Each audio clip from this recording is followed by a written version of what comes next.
Kepala Satuan Polisi Pamong Praja atau Satpol PP Provinsi Bali, Idewo Nyoman Rai Darmadi, menegaskan pentingnya penguatan peran Satpol PP Kabupaten Kota dalam menegakkan peraturan daerah atau Perda, khususnya di wilayah kepulauan seperti Nusa Penida, Kabupaten Kelungkung.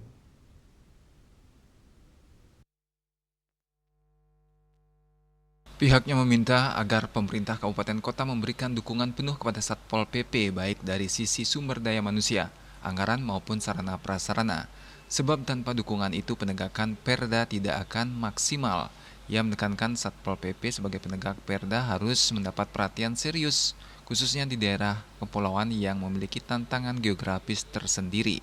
Khusus di wilayah Nusa Penida, Rai Darmadi mengungkapkan bahwa Satpol PP Provinsi Bali telah menempatkan 2 personel secara menetap untuk membantu Satpol PP Kabupaten Kelungkung. Menurutnya, perkembangan pesat Nusa Penida sebagai destinasi wisata harus diimbangi dengan pengawasan yang ketat agar aktivitas pariwisata tetap sesuai aturan dan tidak menimbulkan persoalan ke depan. Menerima studi banding dari Komisi 1 DPRD Kelungkung yang di dalamnya menyampaikan keinginan untuk melaksanakan pengawasan tata ruang, ya.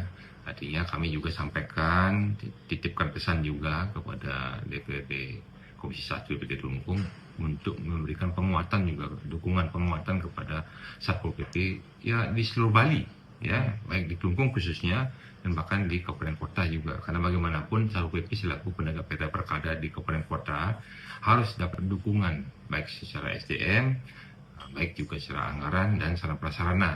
Kalau tanpa itu saya kira juga tidak maksimal nanti pada saat lakukan penegakan.